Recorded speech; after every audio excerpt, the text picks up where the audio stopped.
1993, that Partnership Act was melted down, was amended, and when you read the bill in the Congress, it stated that without not recognizing Somaliland, we're gonna work with Somaliland. Without not recognizing the independence of Somaliland, we are going to work with Somaliland. I am trying to our leaders when they come into USA. I heard they're gonna come to USA soon, and they're gonna sign that deal. I want them to leverage that seaport of Berbera, that naval base of Berbera. The less that we can get is a recognition from the USA, the same way Ethiopia give us that recognition with 20 kilometers of seaport. If we are giving away Berbera, we need to have a leverage. We need to demand our leaders what we can get. But when they put it in their bills without not recognizing Somaliland, that's give me a scare. Means that today we can put anybody, bring Russia, we can put Japan, we can bring anyone who is willing to work with us. But if the US cannot change her was Somalia one policy, we need to have questions on this. I thank you very much for your time, and I hope this discussion will benefit all of us and will give us strength and everything that we can safeguard Somaliland and the collaboration with Ethiopia. Thank you very much, you all. Thank you. Thank you so much, Mohammed. I must correct you in quite a few points that you made there. First of all, Somalilanders must understand you cannot sell yourself short. Ethiopia is a partner of Somaliland. Yes, Ethiopia has the big market. But Somaliland, from Somaliland's side, you have to look at it as what Somaliland brings to the table and what Somaliland has to offer, and the unique of Somaliland's partnership with Ethiopia. Somaliland is the third, I believe, is the third trade partner of Ethiopia. They are the third biggest exporter. Export earning from Somaliland.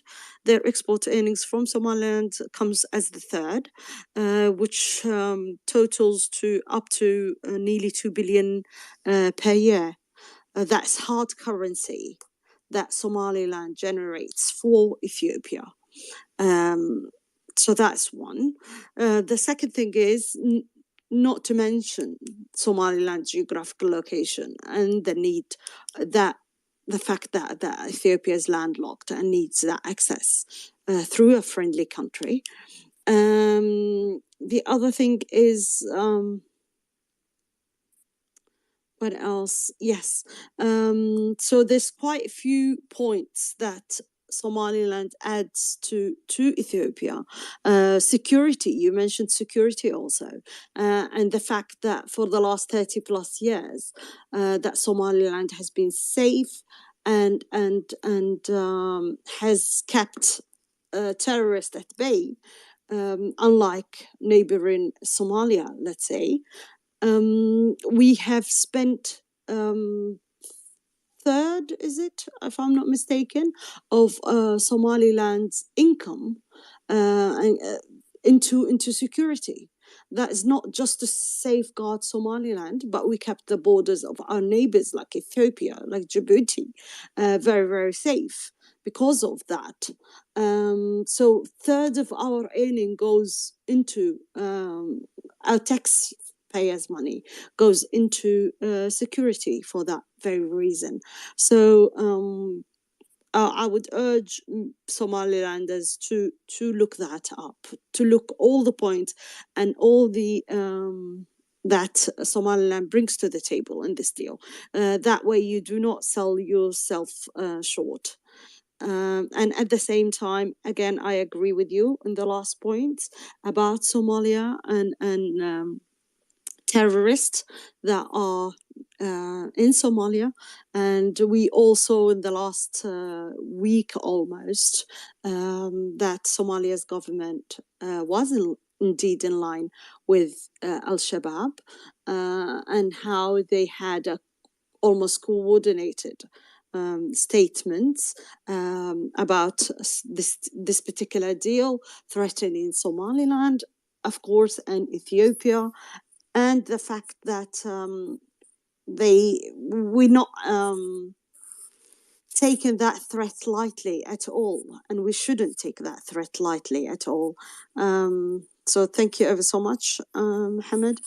Dr. Suleiman, go ahead. Thank you. It's a pleasure to be here. It's a pleasure to be able to speak on such a beautiful stage. Today I believe we're talking about Somaliland and its, its beauty and its rich history.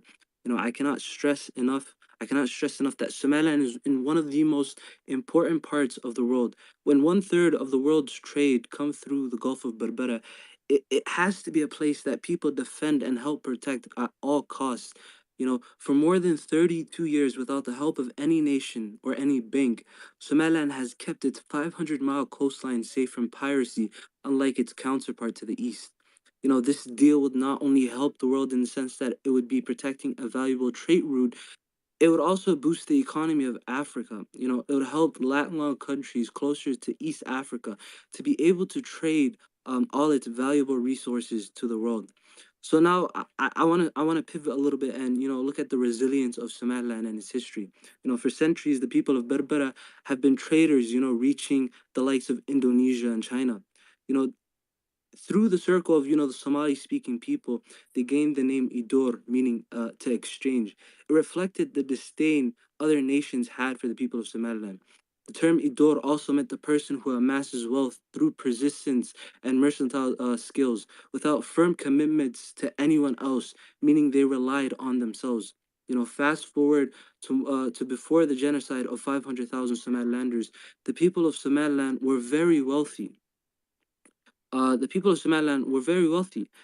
Immigrant workers abroad, this was a study that, I believe, I'd have to bring out the source, but this study also showed that the majority of 375,000 Somali immigrant workers in the Gulf alone were Isaac, meaning the northern tribe of Somaliland, who sent home remittances amounting to 338 million US dollars in 1985, about 15 times the entire wage bill for the country's formal sector. This is around 1988, before the genocide, just a little bit before the genocide. The study was taken, and so it clearly shows that the Somalilanders were able, because in today's money, 2023. 338 million, I believe, in USD in 1988 would be about $1 billion in today's money. It showed that the people of the north, or the people of Somaliland, are able to do business with its counterparts and its neighbors. There are also many other names that the people of Somaliland were given, but we don't really need to go into that history. So I believe with this trade, it would also help the people of Ethiopia. Being a landlocked country for almost 30 years, having a population of 120 million people, it would bring a vast economic growth to the Horn of Africa. It would bring I believe, in my honest opinion, it would make both countries essentially the superpowers of Africa, in the sense that both countries will have economic ties. They'll be strung together like so. I mean, I believe that if Somaliland and Ethiopia go forward with this deal, which I believe ultimately is going to happen, Somaliland will be able to, reach. Somaliland will be able to protect its coast even better, even though it's been protecting it for 32 plus years. It would also help Somalilanders focus on the land itself instead of focus on the sea, while Ethiopia, protects the Gulf of Berbera. It would help Somaliland pivot and focus on its land, focus on agriculture, focus on, the oil that we have. It's not shocking to know that Somaliland has oil, but it just does not have the means to be able to produce that oil and sell it to the world. So that's all I had to say today. But I mean, this is a very historic deal. This is a win for all Africans, whether you're from the west, north, east, or south. If Somaliland gets recognized, it would be a game changer in global diplomacy. It would also show how other countries that seek recognition should also be able to prove that they gained independence, prove that they have a government, have a functioning military, have a functioning currency, and so forth. So that's what all I'd like to say today. But thanks for having me.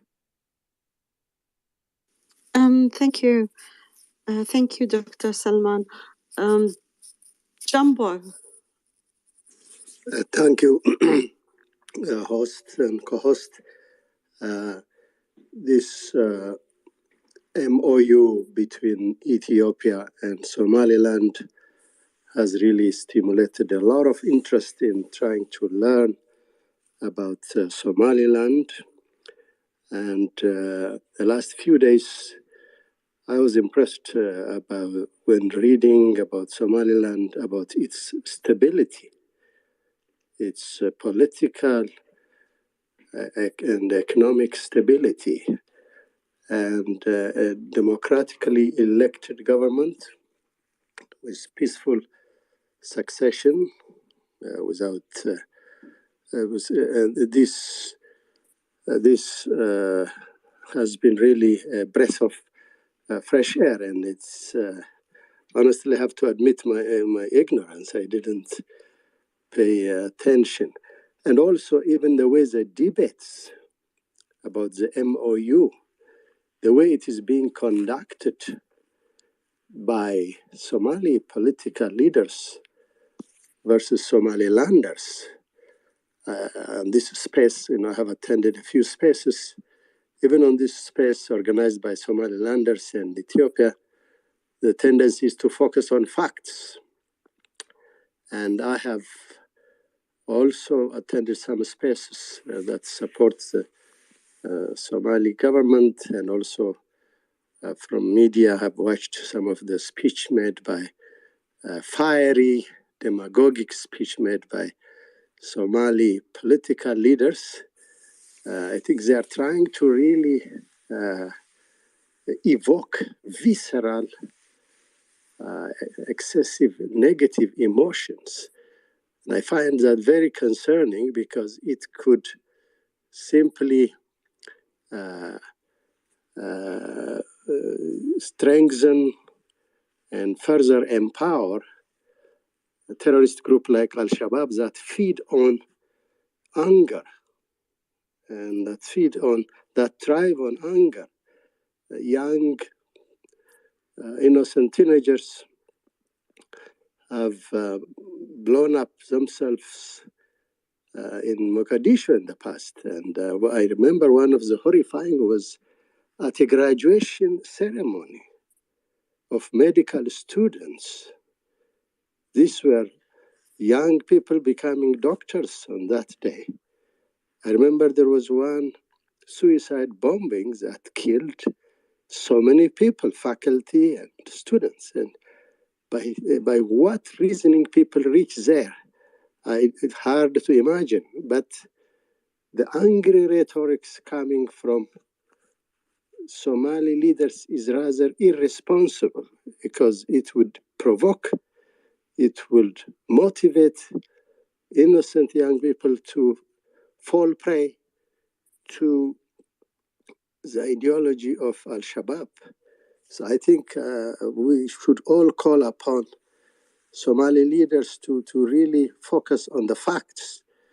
If they have concerns about sovereignty and territorial integrity, they should do so by presenting the facts from their perspective, by reasoning, not through demagogy and distortion. They pretend as if the MOU is amounts to ceding a sovereign territory of Somalia to Ethiopia. They talk like that. This is outright demagogy, in my opinion. It almost amounts to like Mussolini's type of exaggeration, sensationalization, dramatizing, and bending the information to suit some wild agenda. I think we should call upon Somali leaders to settle down, to just focus on the facts. If they have an argument, yeah, we're open to listen to their argument. But we will not listen to angry rhetorics that will inspire terrorist attacks. Having said that, I think the MOU between Ethiopia and Somaliland, it will take time. I think everybody has to be patient, in my opinion. And I think with time, this relationship probably will even mature more. I think Ethiopia can benefit how a democratic system can be still stable. So we can learn a lot because Ethiopia has elected government, but is struggling to be stable. So we can learn that democratic governments can be stable as well. So I think this MOU has far-reaching implications, and I think I hope Somali leaders will focus more on facts, and also Egypt and others should stay out of this. Two neighbors are trying to just develop their economy and grow together. And Egypt has been has this long-standing imperial ambition for decades and probably centuries. It's time for them to get real and come to the ground. It's just they act as though they are the imperial powers that should prescribe how we should live and behave. So thank you very much.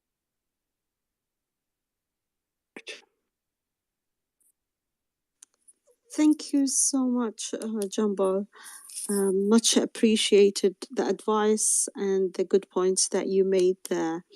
If I may add to what you just said, that is very good points about what Somaliland could offer to our Ethiopian brothers as solution to their problems also from experience. As Somaliland, as you know, has went through very testing times, genocide, government that is an occupation, an illegal armed occupation, an annexation by Somalia for the last, since 1960 all the way to 1991, when Somaliland has, through national lawful liberation, has liberated the land from the Somalia's dictatorship and removed all their armed personnel from our land. We had 30 plus reconciliation conferences in Somaliland, all by Somalilanders, to reconcile and work out what happened and all the hate that Somalia has sowed between different Somalilanders, in order to use to fuel their hate campaign and their genocide. Those 30 conferences for reconciliation were done in different parts of Somaliland, starting with some parts of Somaliland that got taken the conferences throughout all the territories of Somaliland, from the bottom all the way up to the end of Somaliland towards Ethiopia, which was the Boreme conference. At that that approach was an organic approach, a local approach from the bottom up solution to Somaliland's problem by Somalilanders.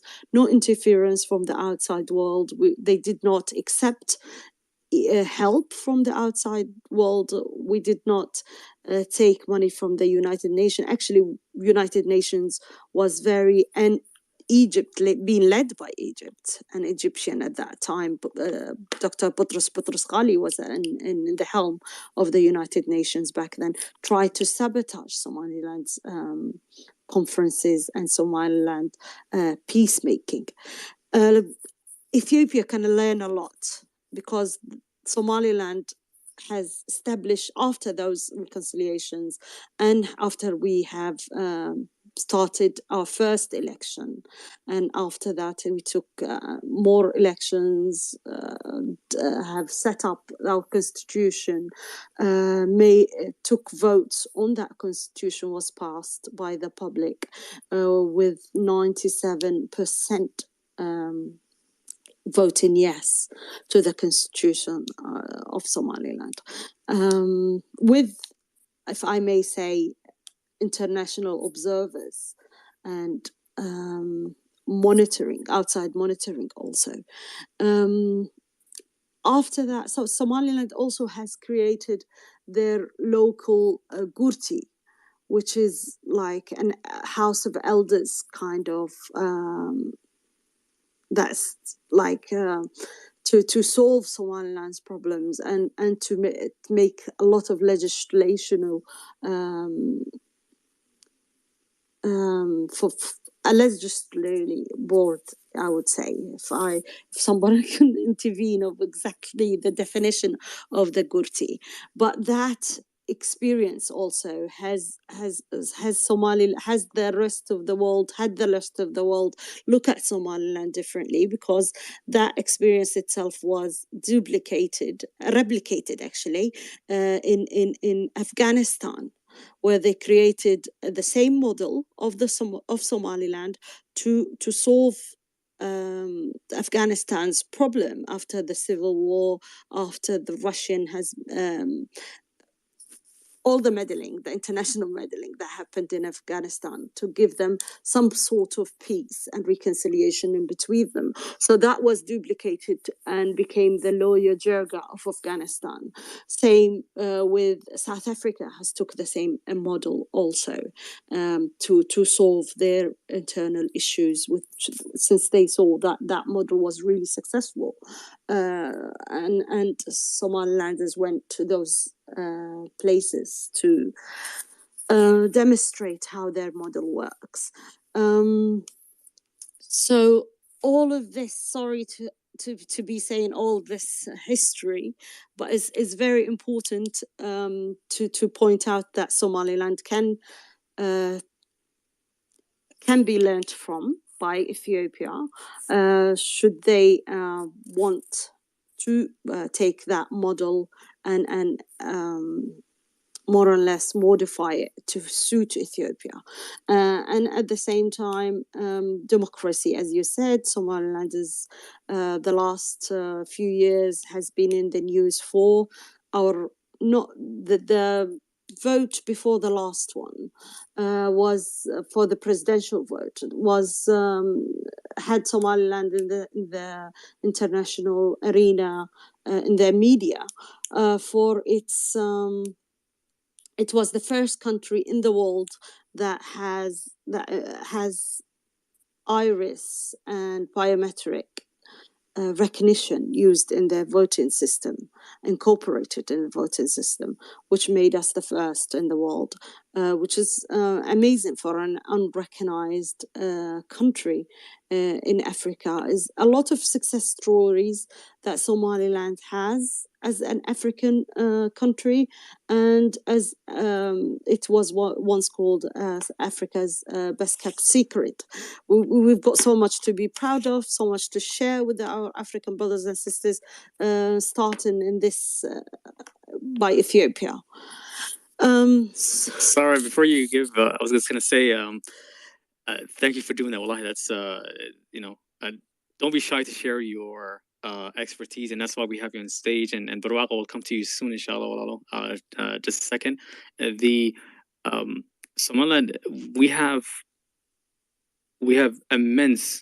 tremendous amount of natural untapped resources, but our biggest resource, our biggest export to the world, is our homemade, made by us, for us, and for the world conflict resolution mechanism that we are willing to export to the world, to Africa, and to help bring peace to the continent.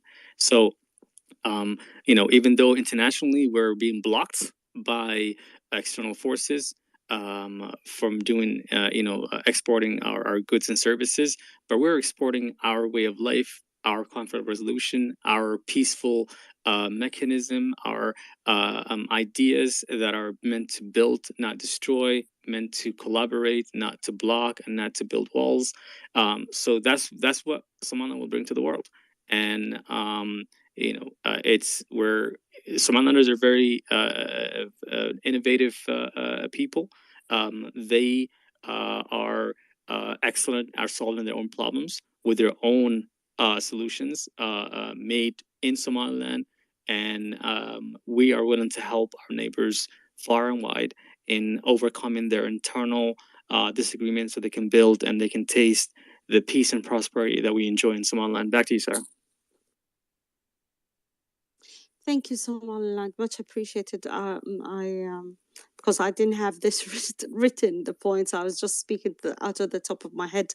So I'm sorry if I was not very clear. You inspired that response. Thank you. Haud, go ahead. Barwaqa, I'm so sorry. You'll go after Haud. Haud, go ahead. I'm back with you now. No, I just wanted to add to that point, really. I think it's really fascinating history that you've just mentioned, and I wanted to really emphasize that, to reiterate that. Unique history that people don't know about Somaliland. They don't know that the Truth and Reconciliation Conferences in South Africa was actually inspired by Somaliland, was based on the Somaliland model and the Somaliland Peace and Reconciliation Conferences that happened in Somaliland from 1990 onwards, and that worked so well, and that were effective at demobilizing militias, that were effective at getting communities to re-trust each other, that were effective at state building and institution building, that the rest of the world took that as an example. So you have to realize what Somaliland achieved is really a miracle in Africa, and I'm not exaggerating. Let me give you the context. Here is a country of say at that time, maybe 4 million people, which has been bombed to the ground. All of its cities have been flattened. There is no infrastructure, no roads, no lighting, no water, no ports, no airports. There is no government, there is no parliament, there is no central bank, there is no currency. The Somali central government has collapsed. The dictator has been overthrown. The lawful liberation movement in Somaliland has been completed. The Isaac genocide has been stopped. So now you have a country, the Republic of Somaliland, in 1991, with no government, with no parliament, with no currency, with no infrastructure, with 80% of its population refugees in refugee camps inside Ethiopia. Then you have the world completely ignoring the situation, not providing any aid, not providing any loans, not providing any assistance. So the people of Somaliland were forced, they had to rely on themselves because they had nobody else helping them. So what did they do? With their own funds, their own resources, a small African country that is blocked from international trade, that is blocked from the World Bank, that is blocked from the IMF, that is blocked from the United Nations. We rebuilt all of our cities, house by house, street by street, brick by brick. We reconciled our communities. We demobilized our militias. We built a parliament. We held democratic elections. Not once, not twice, not 3 times, 7 times, with 5 or 6 different presidents, each one of them handing over power peacefully from one to the next. We built a gurti, which is the House of Elders, the upper chamber, a lower house, the House of Representatives. We built a central bank. We built a Supreme Court, a court system. We built our own police force. We built our own military, our own navy, our own border force. We rebuilt our own education system. In 1960, when Somalia tried to unite with Somaliland, we had 300 schools in Somaliland. In 1991, when Somaliland liberated itself from Somalia, we had 0 schools, not 1 school. Every single one of the 300 schools had been destroyed, had been looted, the teachers had been killed, and Somalia used to take children out of schools in Somaliland, and they used to use them as human blood banks. They would drain the blood from those children to supply Somalia's military and troops with blood. They used them as human blood banks. This is what the people went through. In the capital city of Somaliland in 1991,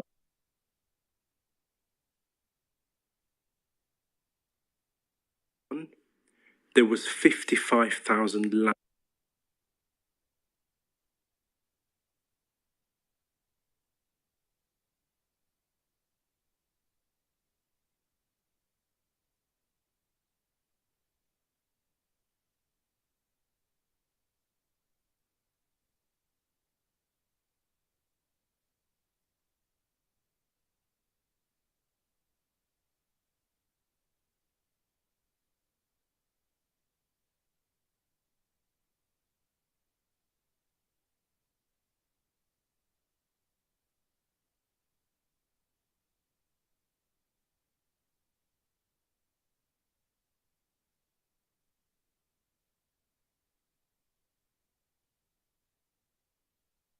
And they would be booby-trapped. It took Somaliland 10 years, from 1991 to 2001, just to remove the landmines. So when people say, why have you not been recognized for 33 years? It's because we have been we have been reversing the damage that Somalia did. We removed up to 1 million landmines from our country in the past 30 years. We rebuilt over 500 schools. We rebuilt hospitals. We rebuilt houses. Can you believe that Somalilanders, a country the size of the American state of Florida, a country that is bigger than England in size, was not allowed to have any buildings above the ground floor level, was not allowed to have any buildings more than 1 story high. So we've been building, we've been rebuilding, we've been reconciling with no UN aid, with no African Development Bank assistance, with no World Bank loans, with no IMF loans. We did it with our own funding, funded by the Somaliland diaspora, by the Somaliland local people. And you have a situation today where Somaliland's GDP per capita is higher than Somalia, although we are unrecognized, is higher than South Sudan.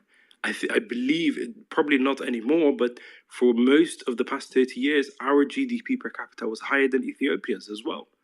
So Somaliland actually, despite everything, despite not having access to international trade, despite being sanctioned from every global forum in the world, we were doing really quite well. And I think I'm very confident in saying that Somaliland has also been the most peaceful country and the most stable country in East Africa for the past 33 years. So where you have in our very volatile region, our unstable region, where you have Yemen in conflict, where you have Sudan in civil war, where you have South Sudan, which is basically, I hate to say it, a failed state, Somalia, a failed state, Eritrea, a dictatorship, Djibouti, a one city dictatorship. So you have this very volatile region. And then you have Somaliland there in the middle, an island, an oasis of peace, of democracy, of stability. And why does the world ignore it? Why do the EU and the UN and the UK and all these other ignore it? Because they don't want Africans who are self-sufficient. They don't want Africans who are independent. They don't want Africans who do not answer to them. Why do they support Somalia and not Somaliland? Because Somalia, they can manipulate very easily. They can get them to vote with them at the UN because they give them aid and they give them loans. They can get them to do foreign policy-wise whatever they want. So they want Africans who are poor, who are underdeveloped, who are not truly independent, who will do their bidding. So whereas Somaliland may not have been a recognized country, it has very much been an independent country, a self-sufficient country, a sovereign country.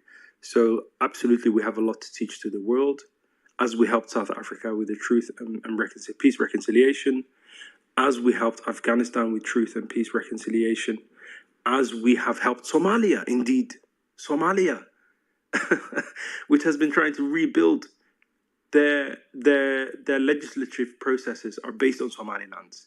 Their education curriculum is a copy and paste of Somaliland. The security framework that they're trying to build now is a copy and paste of Somaliland. Their development plan that they have is a copy and paste of Somaliland. Most of their leaders that they're trying to install inside Mogadishu, they're trying to install from inside Mogadishu. So it is very ironic. They're trying to solicit and take from, but they will not give credit where credit is due, but that they are trying to drag Somaliland down. And I think Somaliland will say Somaliland is free. It is very ironic. Will be free. Has always been free. But they will not give credit where credit is due. The world has a lot to gain. Thank you so much. I don't know if anyone wants to add anything. Helgen and then Richard, you have been with us for a while. Do you have any thoughts, any comments, any reflections?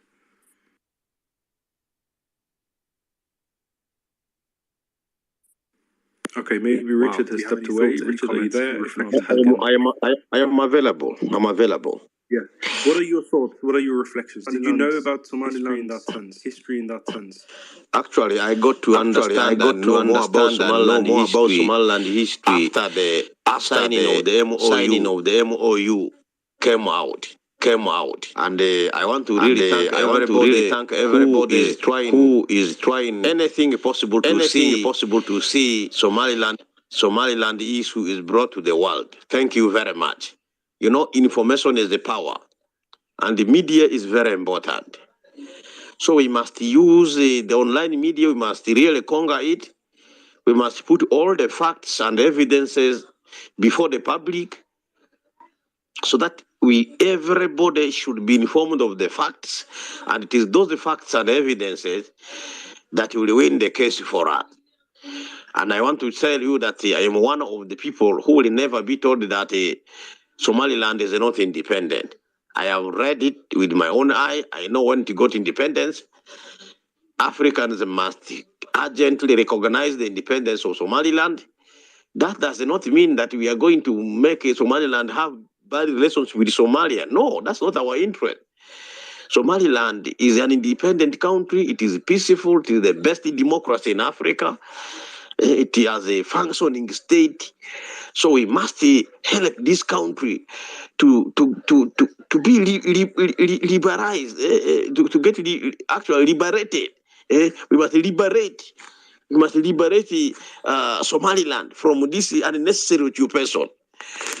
Now, the thing I also want to bring forward here is that I have read online some communication, some information by people purporting to be from Somalia. I have just seen one major thing out of their thing, that very many of them, they actually did not know what the truth were, and they have no evidence whatsoever. Number two, the Somalis, from what the few Somalis I have seen here, it looks like majority of the Somalis are not against the MOU. So Somaliland must continue.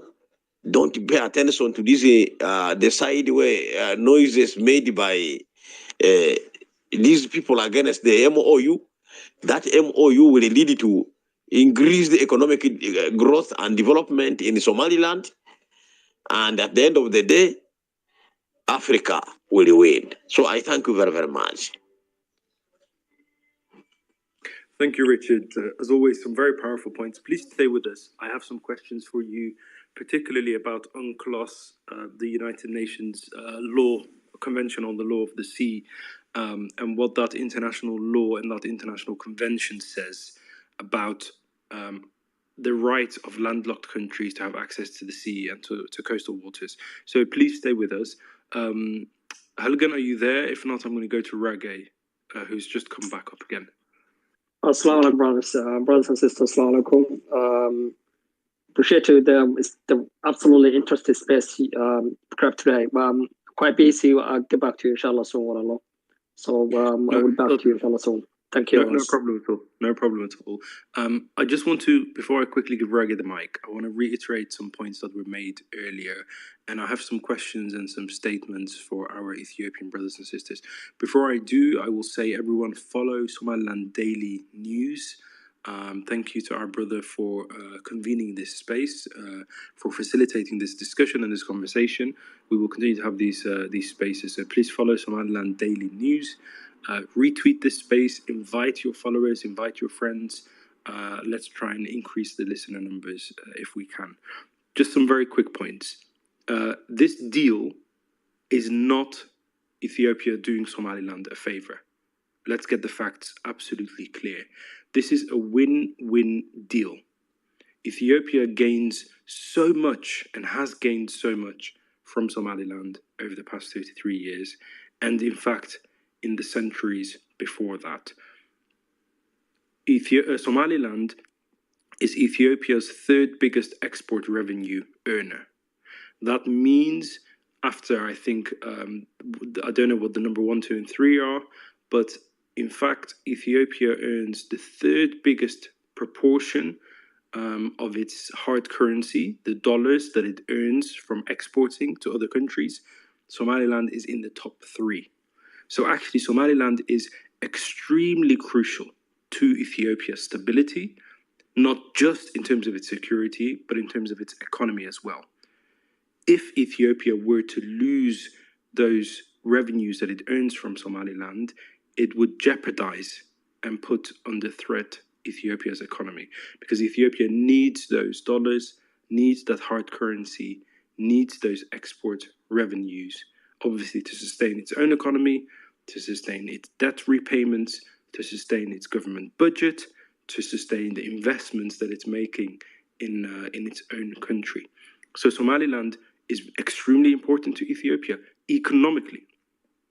So Ethiopia earns a lot from Somaliland. That's a really important point that I wanted to underline. So Ethiopia is not doing Somaliland a favor. This is not charity. This is a win-win deal. And Ethiopia is looking out for its own interests. So this deal makes economic sense. It makes political sense. From the security perspective as well, Somaliland and Ethiopia share a border that is over 1,000 kilometers long, I believe. So a very long border. Over the past 33 years, Somaliland has made sure that there has never been an incident of terrorism or piracy that has affected Ethiopia. So Ethiopia, in that sense, has been able to save hundreds of millions of dollars that otherwise it would have had to spend on border security, that otherwise it would have had to spend on military and troops to safeguard that long border with Somaliland. As a result, Ethiopia has been able to focus on securing its border with Somalia, where, of course, there is terrorism, there is piracy, which has meant that Ethiopia actually, unfortunately, has had to spend such a big proportion of its government budget on securing the border with Ethiopia, with Somalia, when in fact it could have spent that money on dams, it could have spent that money on factories, on investments, etc. So clearly Ethiopia benefits from Somaliland from a security perspective as well. Now imagine if Somaliland was not there. Imagine if Ethiopia had another 1,000-kilometer border with Somalia. where it had to defend that border as well against piracy, against terrorism, against tribal militias, the danger that that would pose, and the drain on resources, the drag on resources, the pull on resources that that would mean on the Ethiopian government, the Ethiopian state, and how that would endanger Ethiopia's economy as well. Remember that Djibouti is the main port that Ethiopia uses. Which country neighbors Djibouti to the east? Is it not Somaliland?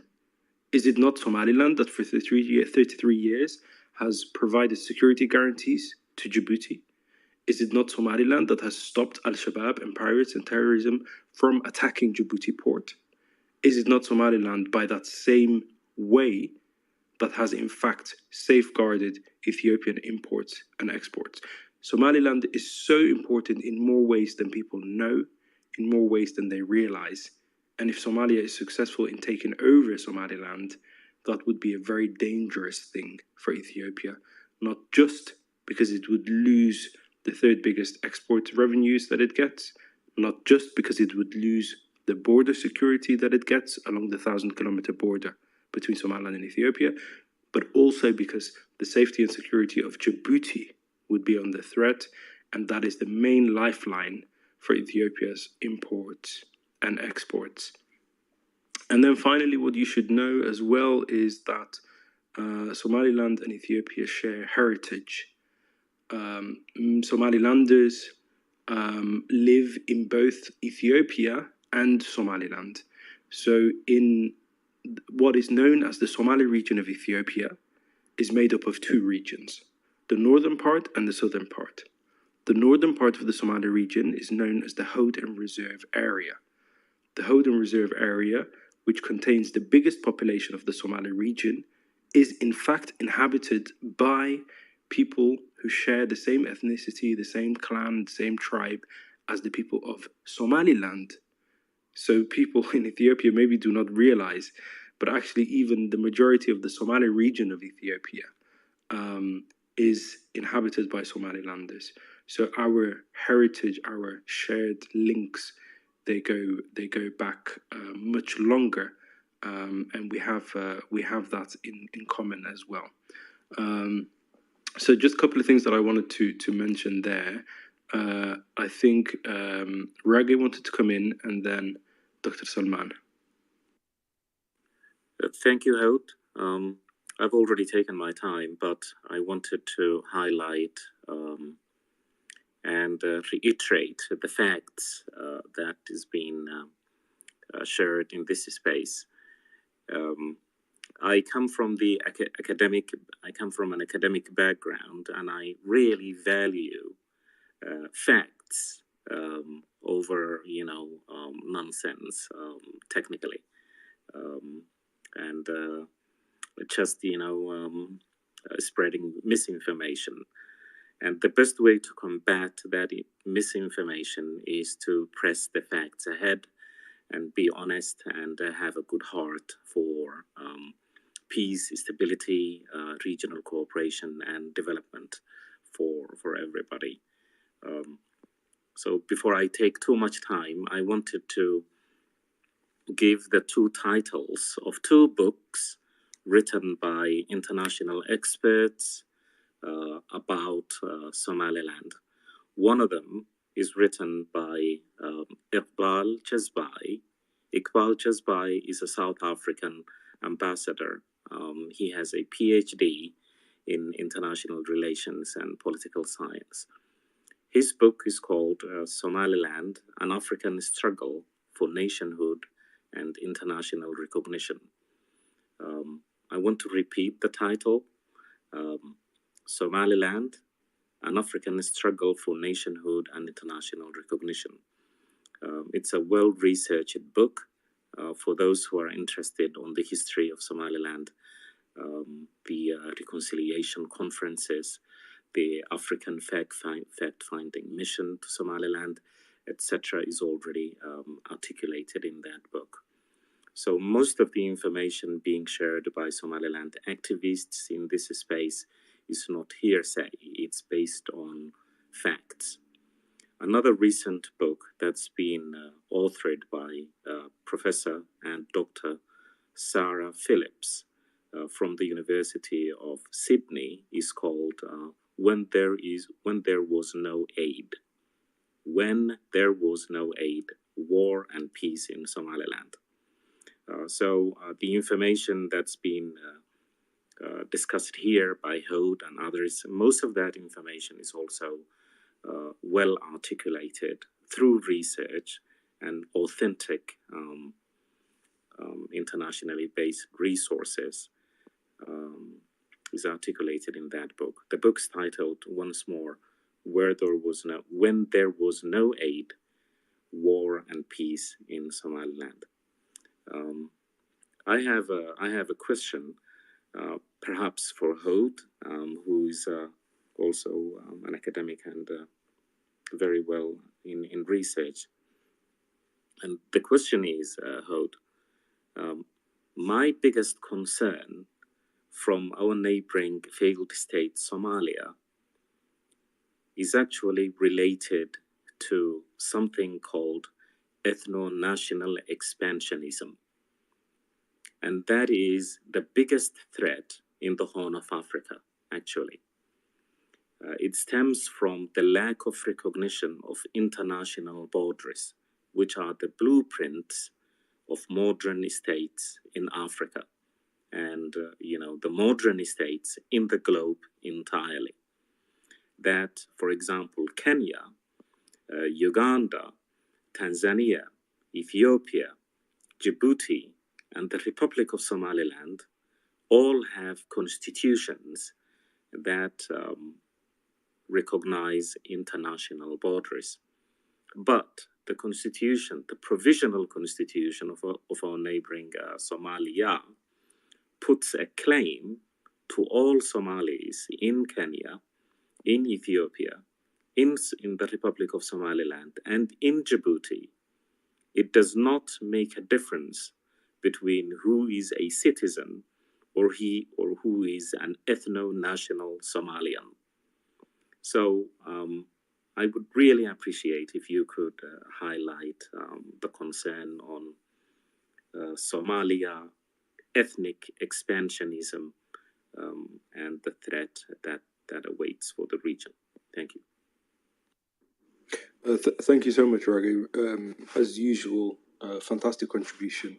And I suggest you all follow Raghu. Just to answer your question around ethno-nationalism, it's a very interesting point. I think Ethiopians will probably be familiar with Greater Somalia ideology, but for the benefit of our other listeners from Africa, from Western countries, from elsewhere who are not familiar with ethno-nationalism or ethno-fascism and Greater Somalia ideology, this is the government of Somalia's policy and ideology, which is encapsulated in Somalia's flag, the blue flag with the blue flag with the white star, the 5-pointed star. The 5 points in Somalia's flag, the 5-pointed star, stands for the 5 countries which Somalia wants to annex, occupy, invade in order to create what's known as Greater Somalia. Greater Somalia, in the mind of Somalia's government, consists of Somalia Italiana, or the modern day failed state of Somalia that's famous in the world, but they also believe that they have a rightful ownership by virtue of ethnic expansionism of Somaliland as well. They believe they own eastern Ethiopia. Somalia's government officials believe they own the republic, the sovereign independent country of Djibouti in East Africa, and finally northern Kenya. So that's the 5 countries, Somaliland, Djibouti, eastern Ethiopia, northern Kenya, and Somalia itself. Those are the 5 countries that they believe they own and they have a rightful claim to. I don't know what that claim is based on, other than ethno-expansionism and ethno-fascism. So in 1977, Somalia invaded Ethiopia. In 1964, Somalia invaded neighboring Kenya. Throughout the early 1970s, Somalia was claiming the Republic of Djibouti. And then, of course, in 1988, Somalia tried to carry out a genocide in the Republic of Somaliland to destroy Somaliland's people so it could take over the land and the country and the resources. So it's very dangerous ideology, because effectively what that claim means is that in order for Somalia to achieve its greater Somalia expansionist ideology, it has to destroy Somaliland, it has to destroy Ethiopia, it has to destroy Kenya, it has to destroy Djibouti. And of course, that is a very dangerous ideology that threatens regional peace, that threatens democracy. It has no respect for the democratic wishes of, for example, the people of Somaliland, who have consistently voted democratically, freely and fairly, that they want their own independent country. It has no regard for the sovereignty of Ethiopia, the sovereignty of Kenya, the sovereignty of Djibouti, the sovereignty of Somaliland. So that is what the ethno-fascist, expansionist ideology from Somalia is. It is very dangerous indeed. So thank you for highlighting that. I'm just going to move the conversation on now. I have a question for my Ethiopian brothers and sisters. So, and a recap for any new joiners. We're talking today about the historic deal between Somaliland, the Republic of Somaliland, and Ethiopia. They have signed an MOU so that Ethiopia will recognize the sovereignty and independence of the Republic of Somaliland, neighboring Somaliland, and in return, Somaliland, which is a coastal country with an 850-kilometer coastline, will grant Ethiopia, a landlocked country, access to ports and to allow it to have a naval base for the now defunct Ethiopian Navy, which Ethiopia wants to recreate so that it can secure its shipping and its international maritime trade.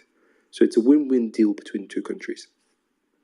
My question for Ethiopians is, we have seen that neighboring failed state Somalia, which cannot even govern or control its own land, its own territory, has opposed the deal. My question to you is, since when does Somalia have a veto on Ethiopian foreign policy? Since when does Somalia have a veto on Ethiopia's foreign policy? Does Somalia, in fact, have a veto on Ethiopia's foreign policy? Can Somalia dictate to the government of Ethiopia what they can and cannot do, who they can and cannot engage with? So that's my question. Or should Ethiopia's government look out for its own interests and represent the best interests of the people of Ethiopia, whom it represents, whom it has a constitutional duty to look out for their best interests? If that is the case, then do Ethiopia's 120 million people who are landlocked, do they not have a right to make a deal as they see fit with the neighboring Somaliland to give them access to a port and to a coastline? So I just wanted to put that question out there. I want to move the conversation on. I want to highlight some of the responses from other countries and the hypocrisy. So we have seen statements from the Arab League, from the European Union, from Egypt, from Sweden, from a few other countries, America, where they say we support Somalia's territorial integrity, etc., etc. I just wanted to highlight let's just analyze those responses. Turkey as well. So we're going to take those in turn. And I just want to show you a few different things. So America, United States has consistently said they have a one Somalia policy, which means they have resisted or campaigned against Somaliland's independence and sovereignty and recognition. So what I did was I did a little bit of research, and I found the document that by which the United States itself was created. It's called the Unilateral Declaration of Independence by the United States. The United States itself declared independence from Great Britain because it wanted to be a sovereign, independent country.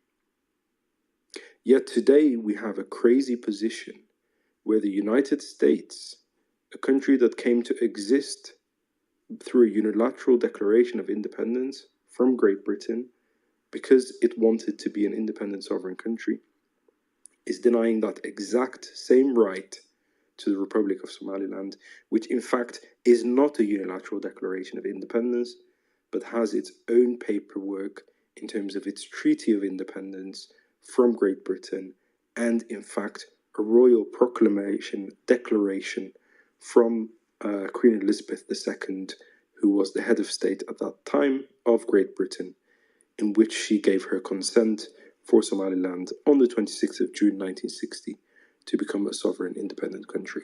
So Somaliland is in fact not a unilateral declaration of independence. It is a legal declaration of independence supported by the former colonial power.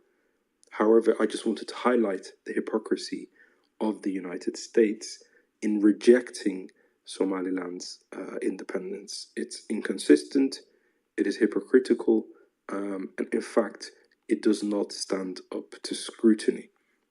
So what I wanted to briefly do is read out a little bit of America's founding document, the Declaration of Independence, in which it says that when in the course of human events it becomes necessary for one people to dissolve the political bands which have connected them with another people and to assume powers for themselves separate and equal in station.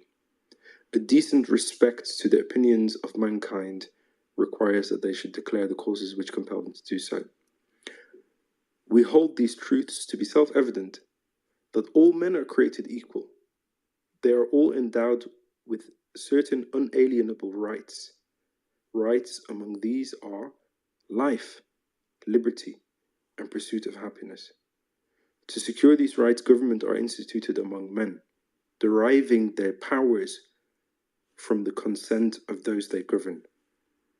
Whenever there is a form of government that becomes destructive to these ends, it is the right of the people to alter or abolish that government and to institute a new government, laying the foundations on principles and organization in such form that they see will bring them safety and happiness. So, the hypocrisy is truly astounding. How lowly they must think of African people and African countries. Do they think that we do not read? Do they think that we do not research? Do they think that we are not aware of their history, of their politics? Do they think that we do not know how their countries came about to be? What gives them the right to deny us those very rights that they have taken for themselves? How can they, in the founding document of the United States, declare that all men are created equal and all men are endowed with certain unalienable rights? How can they say that whenever there is a government that becomes destructive, as Somalia has been for 33 years, that the people have the right to alter or abolish that government and institute a new government? How can they say that on the one hand and on the other hand oppose Somaliland's independence and sovereignty? We will vigorously challenge them, and they are in fact lucky that perhaps the people sitting on the other side of the table of them are not as well researched, because they would have given them a proverbial slap to the face. So that is America and their inconsistency and hypocrisy. Secondly, I want to highlight the country that is known as Turkey. Turkey also released a statement in which they opposed Somaliland's independence and sovereignty. Ironically, Turkey is the only country in the world that recognizes Northern Cyprus as an independent country. So on the one hand, they advocate for, campaign for the independence and recognition of Northern Cyprus, which has a population of 300,000 people. It's a very small island on the corner, on the edge of Europe. Why have they done this? Because they see it's in their best interest, their selfish interest to do so. But if I may add and interrupt, Doctor, they actually, they're doing it for ethno-nationalism. These people in Northern Cyprus are ethnically Turkish. So it's another thing in common they have with the Somalian regime. Sorry, go ahead, Doctor. That's very interesting. Thank you so much. I did not know that. But yes, you're right. That is very, very interesting. So, but on the same hand, they deny independence and recognition to the Republic of Somaliland, which has a population today of 7 million people. That is 7 million people who live basically in an open-air prison, who cannot trade, who cannot travel, who cannot get healthcare out in the world if they need emergency or specialist healthcare, who cannot seek investment, seek jobs, seek prosperity, seek livelihoods. But Turkey is quite happy to deny Somalilanders those rights, which they seek to give to Northern Cyprus. The hypocrisy, it is absolutely disgusting. We will not accept it. We do not stand for it. I want to read for you a statement that Turkey released yesterday, in which they're campaigning for Northern Cyprus. It says, there is in fact no common ground between the two sides of Northern Cyprus and Southern Cyprus. It is clear that the federal solution, which has been repeatedly negotiated for more than half a century, has never been realized. It is outdated and exhausted. A federal solution is outdated and exhausted. From now on, the indispensable precondition of the negotiation process in Cyprus must reaffirm the sovereignty and equality and equal international status of the Turkish Cypriotic people. Embarking on a bizonal, bicommunal federation whose life has expired is out of the question. So Turkey is releasing a statement saying for Cyprus, federalism, union is out of the question, and it must be sovereign and independent under international law. Yet for Somaliland, it seeks to deny those rights. This proves beyond all reasonable doubt that Turkey's position regarding Somaliland is baseless, it is against international law, it is against fundamental human rights of Somalilanders, and it is hypocritical and inconsistent. Turkey's position, therefore, is untenable. They will have to change their position, because if they are challenged in court, if they are challenged in any political forum, if they are challenged in any diplomatic exchanges, this hypocrisy will be exposed very, very quickly, and they will have no ground to stand on, and they will be unable to defend their position, because it's a ridiculous position that is inconsistent. So those are just some of the things I want to highlight. I'll highlight a few more, but I want to invite some other speakers up. And I want to ask if my two co-hosts, or Richard, who's on the mic, do you have any thoughts on that, any comments? Yeah, thank you very much. I'm online. First of all, I appreciate very, very sincerely your submission, Doctor. And I want to reinforce it by giving these facts. In Europe, particularly United Kingdom, Scotland became a country on its own because the majority tribes there are the Scottish. Ireland became a country on its own because the majority of the people there are Irish. England became a country because of the majority people there are English. Wales became a country because the majority people there are Wales. So these Western countries are actually been formed on the basis of tribalism, because they didn't want their people to fight. So they decided to give each tribe, each ethnic group, its own country, which then federated to form the Great Britain. So if that can happen, how dare can they then hypocritically say Somaliland should not be a country to them? So I can therefore say that those countries which are making such statements like Turkey are doing it so in their own interest. You know, foreign policy of countries is informed by the interest of that country that it want to project in the international arena. So we must interrogate the interest of such negative elements, expose them, then challenge their hypocrisy, like what my sister has said, that where they're demanding independence of a population of less than even 1 million to be given their own country, and then here they're trying to say that I think around 7 million Somalilanders should not have the same opportunity. I want to repeat it that Somaliland got her independence, so that independence is reclaimed.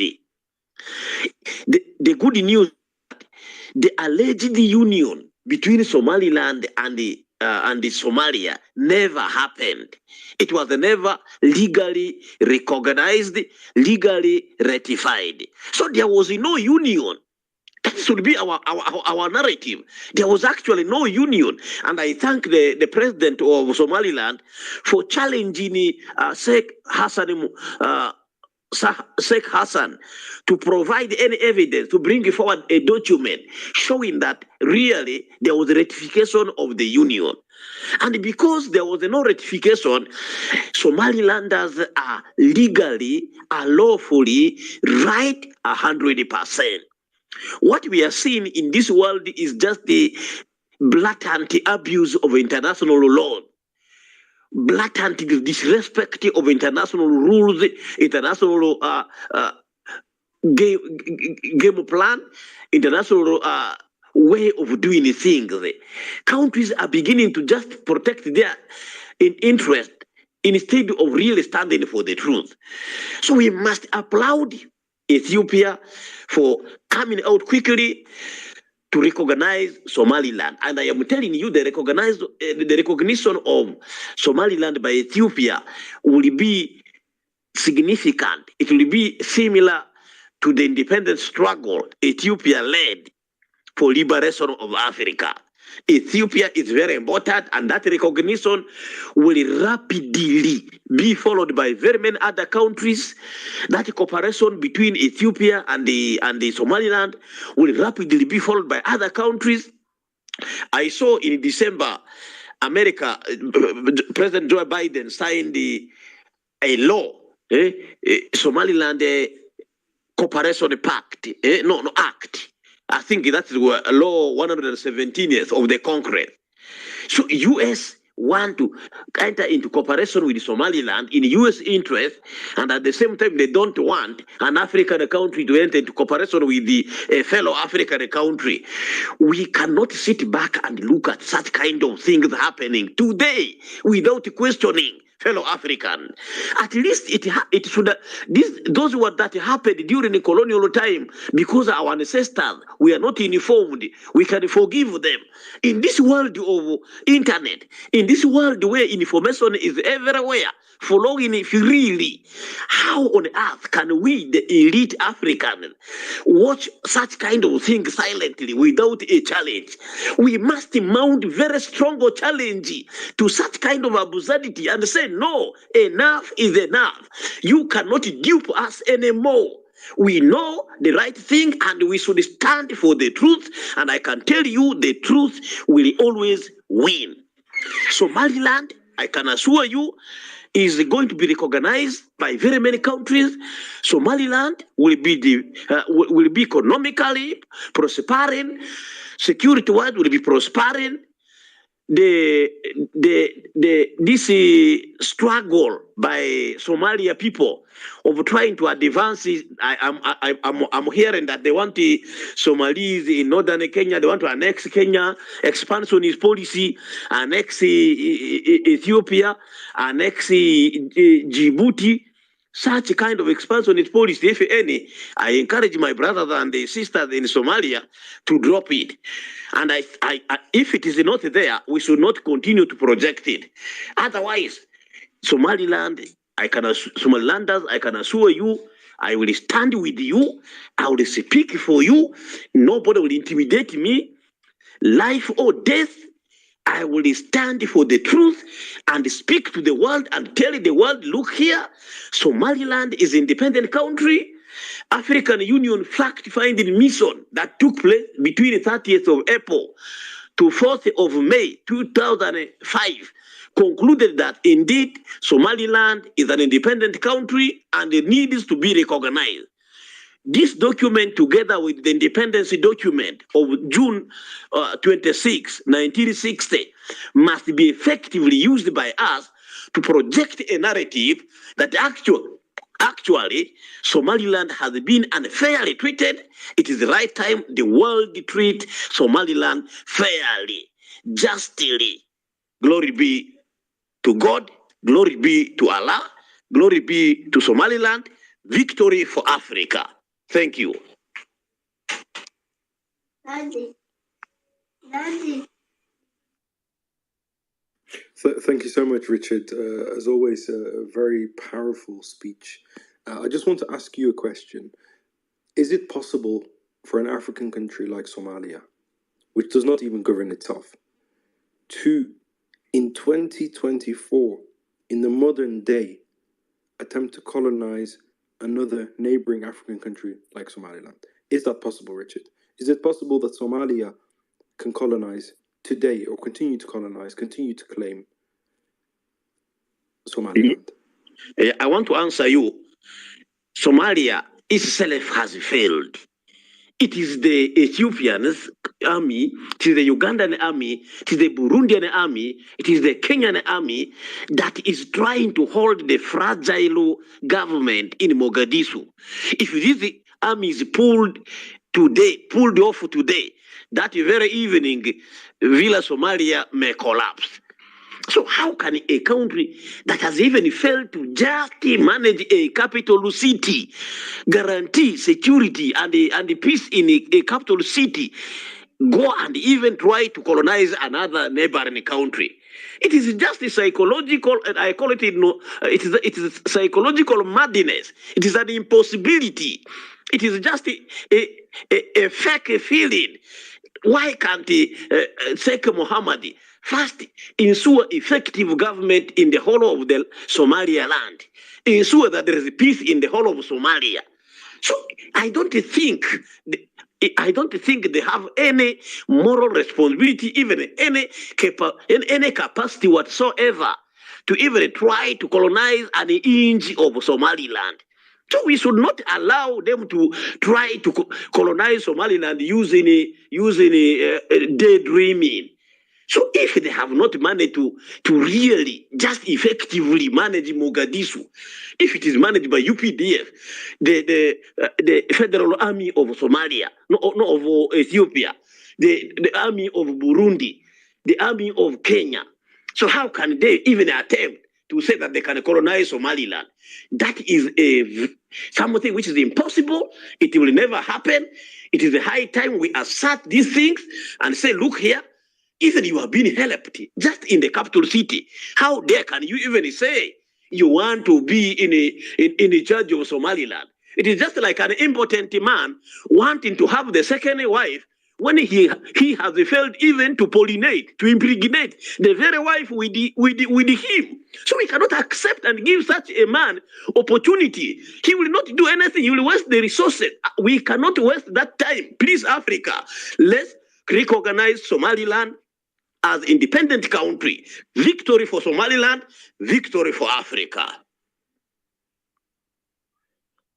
Amen to that. Thank you so much. As always, very powerful. Richard, just one more question. Of course, you are joining us from Uganda. What can you tell us about, and just for any new members, listeners, we're speaking about the historic agreement between Somaliland and Ethiopia, where the Federal Democratic Republic of Ethiopia has recognized the Republic of Somaliland and establishing bilateral diplomatic relations in exchange for landlocked Ethiopia getting access. First of all, that agreement is very historic. It is very important for very many ways, and in the following ways. Number one, it is establishing the deepening of cooperation between African countries in both economic and security interests. The previous time I addressed a space and I talked at length. Ethiopia is actually a leading economy in Africa. And I said Africa must have the center of gravity, a guarantor of Africa's strategic economic interest, a guarantor of Africa's strategic security interest. At that time, I explained that to have any superpower country, I gave an example with the United States of America. America want to conquer the sea, America want to conquer the land, America want to conquer the air, America want to conquer the space. So it is high time for such an economic power in Africa. We give space to the sea. Ethiopia establishing a military base is important for strategic security interest of the whole of Africa. Because we must have the center of gravity of Africa's strategic security interest. And I told you people that, I told my fellow African, that USA is the center of gravity of countries so-called in NATO. NATO is nothing but a coalition of countries whose guarantor of strategic security is United States of America. So, and I said, we need countries like Ethiopia to develop that capacity. And I said, we need another group from West Africa, and I was banking on an alliance of Sahel state. We need another one from Southern Africa. We need another one from Northern Africa. We must develop capacity militarily, security-wise. We must have guarantors of Africa's security. You have seen how Palestine is suffering. Israel is bombing Palestine indiscriminately against the international law. But the guarantor of Israel's strategic security interest, the USA, is quiet. Instead, it is even supplying more guns, ammunition for Israel to abuse international law. Now, who will grant Africa's strategic security in case such a thing happens to an African country? So it is therefore very important that Somaliland helped us to give way, to give space for a leading economy like Ethiopia to establish a military facility at the sea, because we must have an African country that is also dominating the sea. It's another front line of military struggle, of superpower projection. Number two, Ethiopia is a very big economy, has the leading airline. By Ethiopia giving Somaliland a cake, part of the cake of the air, a stake in the airline. That is very, very important. It is the economic integration of two brotherly countries. That economic integration is unity. It is what we all look for. At the end of the day, the economies of Somaliland and the economy of Ethiopia are integrated. That is the unity we have been talking about. That is the unity our ancestors have been foresighting, that one day it should be achieved. So that cooperation will lead to economic development in both Ethiopia, Somaliland, and at a greater level in Africa. I can tell you, I am in Uganda. There are very many Ethiopians in Uganda here who have established businesses leading to the growth or increase in GDP, gross domestic product of Uganda. They have built hotels. And Richard, sorry to interrupt you. Let me just ask you a question there about Uganda specifically. So obviously Uganda is a landlocked country. Yeah. Can you tell us a little bit more about UNCLOS, the United Nations Convention on the Law of the Sea, and how that law pertains to the Somaliland and Ethiopia agreement. Is it consistent with that international? Very good. In my in my previous space address, I elaborately explained that, and I want to do it again. That Article 125 of United Nations Convention on the Law of the Sea and Ocean. United Nations gathered the world in 1982 to come up with a law to manage the international waters. International waters belong to all countries in the world. So not only the countries at the coastline. Accordingly, Article 125 of that UNICLOS gives free access to all landlocked countries to the sea. So by Somaliland giving access to the sea for Ethiopia is consistent with the provisions of Article 125 of UNICLOS. It is lawful, it is legal, it is very consistent with the international law, Article 125 of UNICLOS. Uganda, being a landlocked country, must be given access to the sea by Kenya. In fact, we have taken Kenya to East African Court of Law. Uganda had signed agreement with an international oil importer or exporter. We wanted to buy oil directly from refineries in Saudi Arabia, in Qatar, and what have you, and then use Mombasa port to bring them to Uganda. You can imagine we have been buying oil, fuel from mafia in Kenya. So now the mafia in Kenya, who seems to be backed by people in the state, wanted to oppose that thing. Accordingly, Uganda has taken Kenya to court because allowing access to the sea is an international law. No country should prevent it. Therefore, Somaliland has acted in the best interest of international law. It has actually respected international law by giving Ethiopia access to the sea. Thank you very much. Thank you. That is really very powerful and absolutely correct. What I want to do is just very quickly highlight one of the main arguments that Somalia, failed state Somalia, which cannot even govern its own territory, uses against the Republic, the sovereign independent Republic of Somaliland, which for 33 years has not only managed its own affairs, has not only managed and guaranteed the security of its people, has not only held consistent democratic elections and peaceful transfers of power, but has actually also been a stabilizing force that spreads peace and provides security to neighboring countries such as Djibouti, such as Ethiopia, such as Kenya, such as Yemen. The argument that Somalia uses against Somaliland is Western countries recognize us being Somalia, and therefore Somaliland does not have any rights to make partnerships or agreements with neighboring countries or with any other country in the world. Somalia has used that argument to try and stop development, investment, trade between Somaliland and other countries, including the UAE, including Ethiopia. I want to explain how, under international law, Somalia's position has no basis. No basis in fact, no basis in law, and no basis in reality.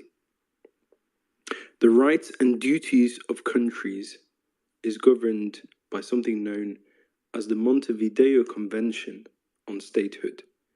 It is a UN convention, an international law that governs the rights of countries, that governs how countries can interact with each other, how they should relate to each other. Article 3 of the Montevideo Convention, which is a convention passed by the United Nations, states as follows, and I read it for you. The political existence of a state is independent of recognition by other states.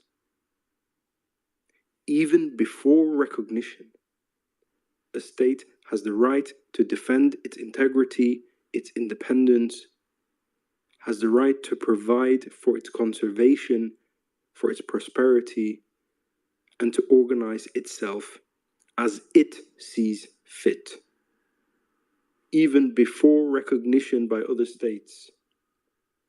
A state has the right to legislate upon its interests, has the right to administer its services, has the right to define the jurisdiction of its courts. Even before recognition by other states, a state has the right to exercise all of these rights with no limitation under international law. The political existence of a state is independent of the recognition by other states. This is really, really important. Because otherwise, any country can say, I don't recognize that other country, and therefore I can invade it. Therefore I can occupy it. Therefore I can annex it. So to prevent that kind of expansionism, the international community of nations came up with the Montevideo Convention, and Article 3 of which states that the existence of a state is independent of recognition by other states. That is a really fundamental and important part of international law.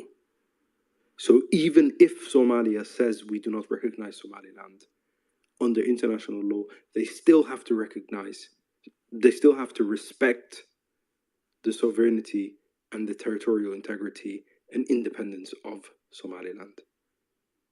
The political existence of a state is independent of recognition by other countries. So I just wanted to highlight that. Very, very important. And then the Montevideo Convention gives the criteria against which a state is judged, which includes permanent population, which includes a border, which includes a competent government, all of those things, which Somaliland, of course, has. So Somalia has no basis in law to claim Somaliland. We have a few new speakers. Let's bring them on. Just to recap for any new listeners, we are discussing the historic agreement between the Republic of Somaliland and Ethiopia, where Ethiopia will recognize Somaliland in return for landlocked Ethiopia getting access to a port. Afro and then Abdullahi. Afro, thank you. Hello. Yeah, I can listen to you. Thank you, my brother. I've been listening. All the explanation you put out regarding about Somaliland rights, the international laws and everything, and my brother Richard put it in a very good way. I want to say a couple of things. You mentioned a question regarding about Ethiopia. Yes, I'm not a military expert, or I'm not an economic expert, but as an Ethiopian or ordinary citizen, I just want to highlight a couple of things. In the last 5 years, Ethiopia has made a significant amount of reforms in Ethiopian national defense forces to deter any threat or aggression coming from any part of the world, with a state of modern warplanes and world standard drones and every kind of necessary ammunition. As you said, Somalia or other neighboring countries come up with their own kind of narratives in order to protect their interests. Yes, Ethiopia have the capacity to deter any of aggression coming towards our common national interests. There is no doubt about that one. So I want to reassure as an Ethiopian, Ethiopia has the capacity, whether it's coming from this side or the other part of the world. The other thing I want to mention is, let's use the upcoming, the 37th African Union meeting will be held in Ethiopia as a platform to promote about the Somaliland issue. Each one of you reach out of your Twitters, promote this valuable thing, and then create the awareness. Hopefully, we will be there. Thank you very much, my brother. Thank you so much for the Ethiopian perspective. Fascinating to hear that. And you know, the dogs may bark, but the journey continues. Abdullahi, over to you.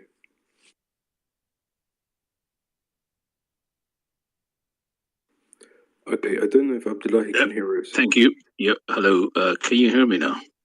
Loud and clear. Please proceed. Thank you. I just want to say hello to everyone you got on the on here on this space. It's a great discussion, and this is one of the kind of discussions we need. And I really admire the way you explain it in terms of the international law. Please the way come closer region. to the mic. You are cutting in and out. I'm on the mic.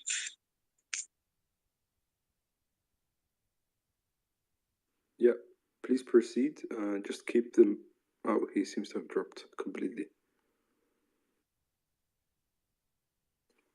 Not a problem. We're going to proceed. I'm just going to. He's back.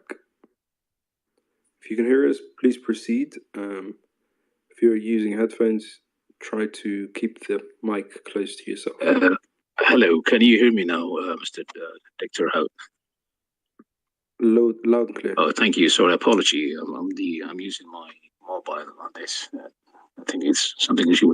I was going to say, I just want to say thank you, everyone here, showing a great interest about the Somaliland and Ethiopian deal, which is actually kind of like cause an earthquake for some who never appreciate the progress that Somaliland was making in the last 30 odd years, including its recognition quest. And the patience the people of Somaliland had for a long time. The question I have here is, we know that Somalia is kind of like a threatening Somaliland, and obviously Ethiopia. That's what's causing the threat. And on the national TV of Somalia, there was a program where a young man been calling for the Al-Shabaab to join what he called jihad against Ethiopia. Keeping in mind, they are talking the deal Somaliland is giving Ethiopia, and also the recognition by Ethiopia for Somaliland. So when this situation gets to that point, what other nations will support Somalia to take action? And now they're all talking on their spaces and media that Somalia is getting help from Egypt. And Abdullah, just to stop you there. Yeah. I think it's really important that we don't inadvertently spread and share Somalia's propaganda. No, the question. No, I'm just what. Right? So if we can focus, if we can ignore the fear mongering. Sorry, bear with me a second. Right. 1 second, please. If we can ignore the fear mongering and not spread and not propagate those negative messagings, which are completely baseless, then we will proceed in a positive way, and we will need to engage with the productive world, not with negative news from Somalia. Please proceed. I appreciate that. Okay, I'm going to go to the point of my question is, what countries in the region could be on the side of Somalia when we look at the deal between Somaliland and Ethiopia? That's my question. Sorry, please repeat your question. My question is, what other countries that will side with Somalia to stop this deal? Okay, thank you. Yeah. Thank you for your contribution and your question. I think your mic might still be open, so if you go on mute, just so there's no feedback, please. Thank you. I don't really care what other countries are going to support Somalia, quite frankly. That is up to them. You know, we will proceed together with Ethiopia and all friendly countries who want to support Somaliland. We have our very clear legal basis. We have our legal documentation. We have our legal case. We are absolutely do not fear coming before any legal forum or diplomatic forum to defend our position.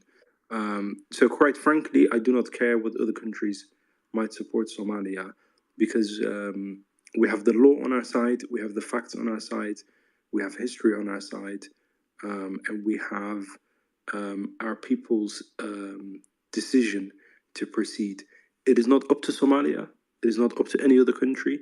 So how a small country like Denmark, with less population than Somaliland, which is thousands of miles away, how on earth can they tell Somaliland or Ethiopia what to do? The time for EU colonialism is over. The time for other countries dictating to African countries is over. So, yeah, by all means, they are welcome to present their arguments. They will be vigorously contested. They will be vigorously defeated because we are on the right side legally, on the right side politically. And as the AU said, African solutions to African problems. But thank you for your question. I'm going to proceed with Amash, who is next, then Somaliland Scoop, then Wand Wasem. Amash, welcome, please. Thank you, host and co-host. Please, I want to ask you one question. Yeah. Somalia collects revenue from the international community. Somalia have ever planned for Somaliland to give some of the revenue? Do you know that? If you have any information for the last 30 years. Sorry, please repeat your question. And Somalia collects donation or revenues from the international community for the last 30 years. So Somalia gave to Somaliland any budget for none. Its development. Zero. So nil. Zero. Let me answer your question very quickly. Okay. Because economics is my area of specialty. Somalia received $55 billion in aid and donations since 1991. Almost nothing of that has gone to Somaliland. In fact, I think my colleagues, Somaliland Daily or Dara Somal can tell you about it, but Somalia actively blocks any economic development, any assistance, any aid, any trade that Somaliland tries to engage in. And this is why it's so very difficult to believe how Somalia can, on the one hand, claim to represent the people, the 7 million people of Somaliland, but it does everything in its power to marginalize, to impoverish, to isolate the people of Somaliland. I will give you 3 quick examples. When the UAE wanted to invest... Also how the peace... if you remember for the COVID case in 2019, Somalia forbidden when stopped the donation that international community donated for Somalia, particularly for Somaliland, stopped not to give it to Somaliland. Do you remember that? That's a very shocking example. Let me just explain to people. Let me explain to people the example you have just mentioned. Yes.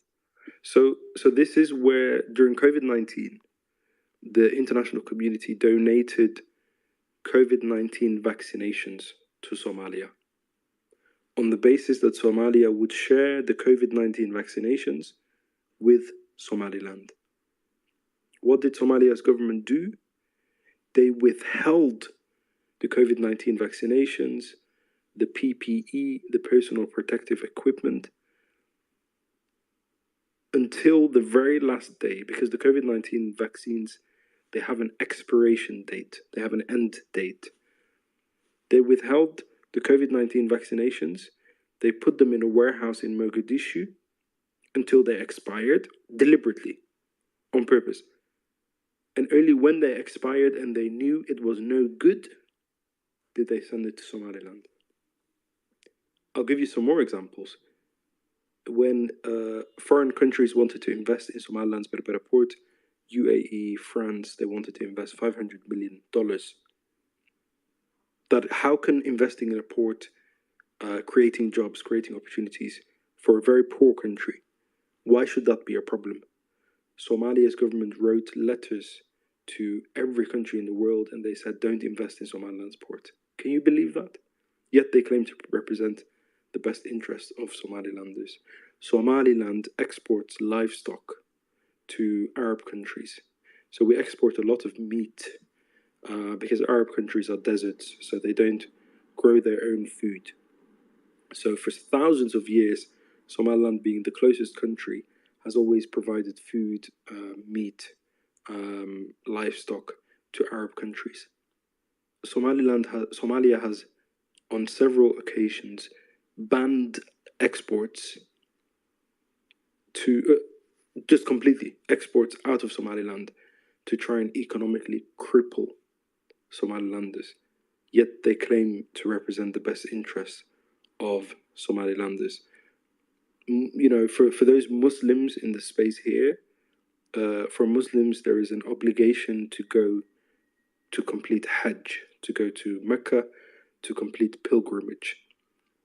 Somalia has banned Somalilanders from getting visas and travel documents and getting the allocation of number of Hajj goers to stop them from performing their religious duties. Yet they claim to represent the best interests of Somalilanders. I mean, you cannot begin to understand, unless you want to listen for an hour, to understand all the ways in which Somalia undermines Somalilanders. So Amash, back to you. I hope that answers your question. And then I want to bring in... Thank you. You answered a lot. Thank you very much. Yep. Okay. Hi, everyone. I wanted to make just a few points as well. I just wanted to first just welcome the Memorandum of Understanding as a great moment for Somaliland as well as the wider region.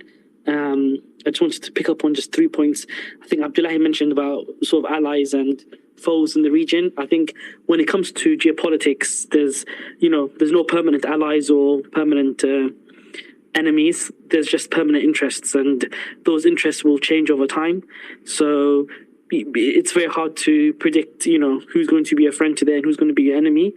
But one thing that does, forge relationships and forge alliances are agreements and understandings like the one that we've signed with Ethiopia, which, underpin potentially a 50-year plus strong relationship. So I think that's important to know. And in addition to, I think when it comes to understanding memorandums, I think the general populace, both I think in Somaliland as well as the wider region, need to understand that there's a difference between a memorandum of understanding and a formalized, ratified legal document or statute or law. With a memorandum, it's a stated principle. As of now, Ethiopia hasn't given Somaliland formal recognition. That will come as part of the agreement with Somaliland. So as Somalilanders, we need to be sort of aware and understand that these are sort of things that are in lockstep, and it will be part and parcel of the agreement.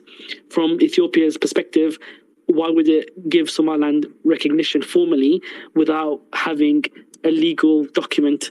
Because the memorandum of understanding can potentially not go through or whatever. And likewise, from Somaliland's perspective, why would it give away and rent its land and its sea without having concrete legal contracts and agreements in place?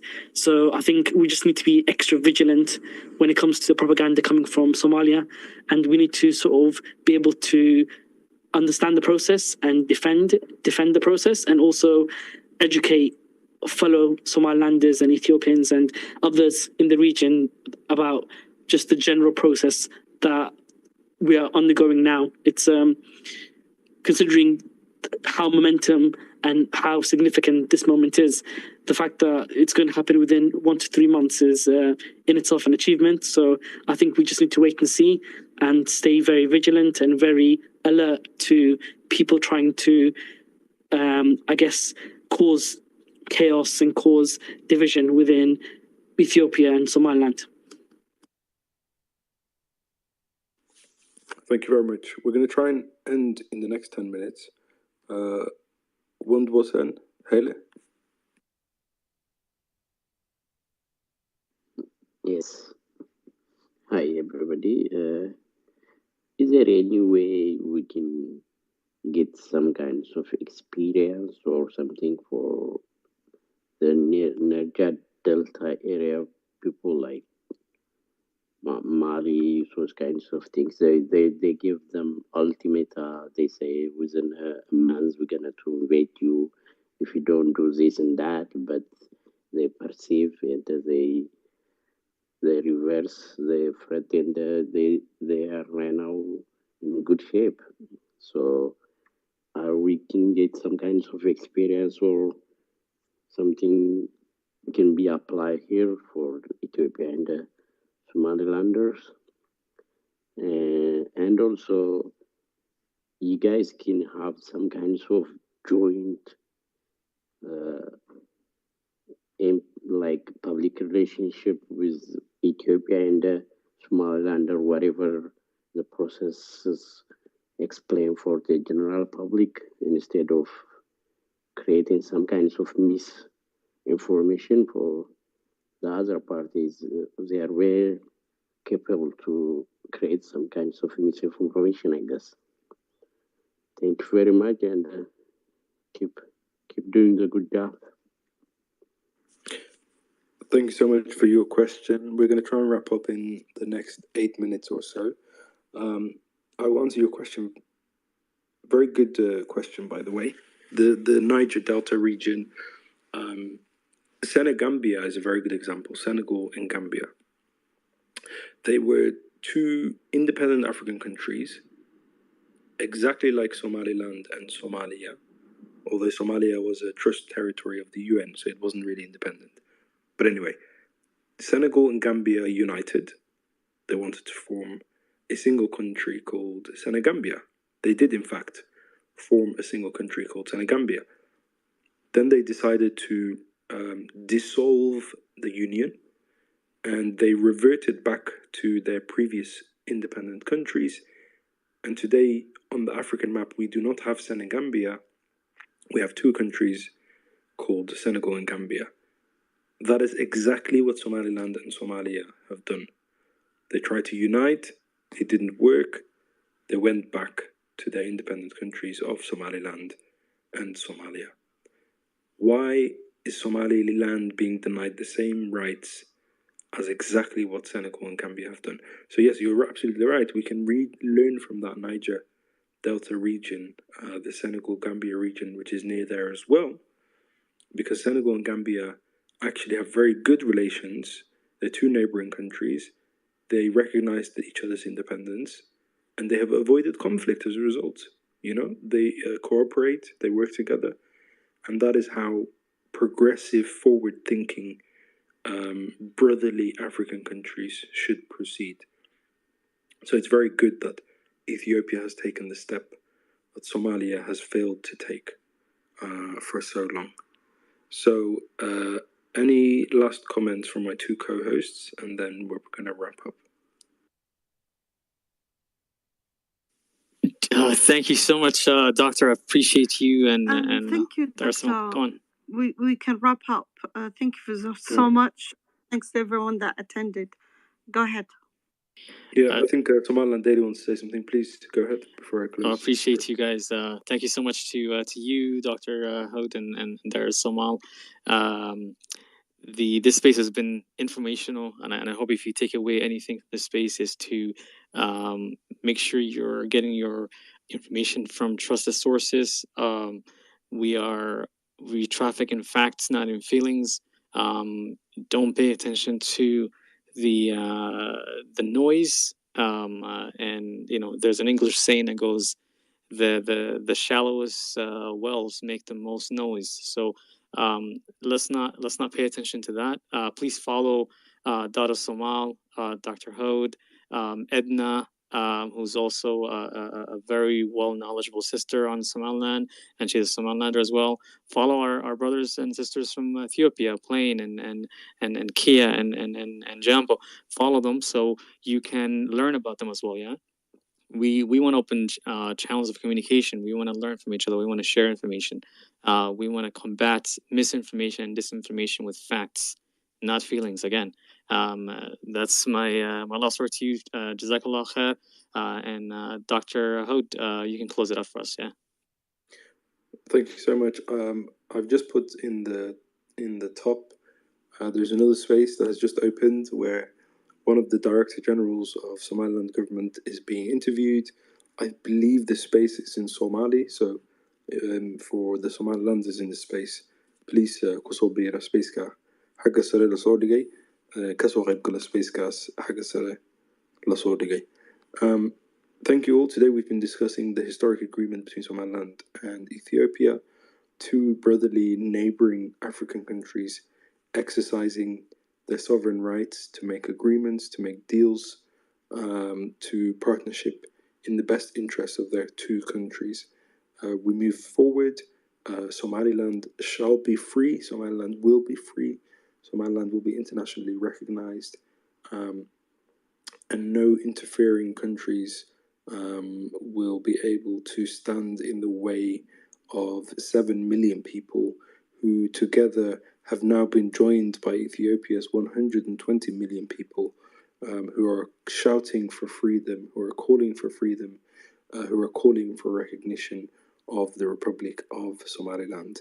We will no longer accept the hypocrisy of the EU, which has recognized 20 neighboring countries in Eastern Europe, but denies Ethiopia to recognize the right to recognize Somaliland, its own neighboring countries. Whereas the EU's hypocrisy is quite shocking. Since 1991, the EU recognized Slovakia, the Czech Republic, Armenia, Estonia, Azerbaijan, Georgia, Latvia, Lithuania, Moldova, Turkmenistan, Uzbekistan, Belarus, Kazakhstan, Serbia, Macedonia, Kosovo, Eritrea, East Timor, South Sudan, Bangladesh, Bosnia and Herzegovina, Slovenia. How on earth can they deny Ethiopia to recognize its neighboring country, Somaliland? We will not accept it. Countries like Egypt, who dissolved their own failed unions, including the United Arab Republic, which was a failed union between Egypt, Yemen, and Syria. How on earth can they deny Somaliland to dissolve a failed union with neighboring Somalia? The same goes for Sweden and Norway, who dissolved the union of Sweden and Norway. How on earth can they deny Somaliland the same right to dissolve that union, failed union with Somalia? We've seen the hypocrisy of the United States, which came about to exist through a unilateral declaration of independence.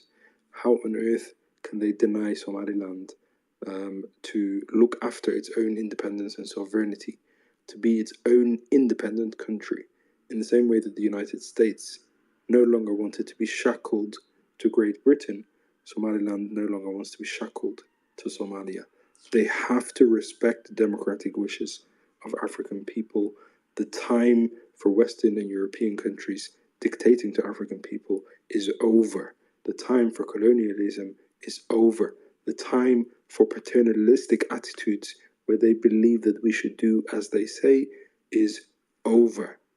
And then finally, every African person, every moral person, every decent human being should stand up for Somaliland, should stand up for the freedom of those 7 million people, should stand up for 7 million people who are locked off from the rest of the world, unable to trade, unable to travel, unable to do business. They are told you do not exist. It degrades and denies their fundamental basic human rights, their rights to citizenship, their rights to statehood, their rights to identity, the right that every other country and every other person is afforded. So Ethiopia has taken a courageous step. Ethiopia has taken a leadership role by saying, actually, that is a historic wrong, and we are going to put that right. So I urge every single one of you to join that cause, that very worthy cause, the freedom movement of Somaliland, and become a champion of Somaliland, become a champion of freedom, take that name Somaliland as far as you can, mention it to everyone you can, and fight and campaign for the freedom as we campaigned against apartheid in South Africa, as we campaigned against colonialism, as we campaigned for the freedom of African countries to be sovereign, to be independent, to be recognized, to have their own seats on the UN.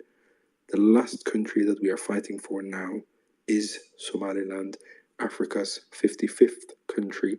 Let's make it a reality. Thank you so much. Please close the space for us, host. Jazakallah khair. Thank you very much for that. Subhanallah wa bihamdik. Subhanak Allahumma bihamdik. Ashhadu an la ilaha illa anta. Astaghfiruka wa atubu ilayk. Assalamu alaikum.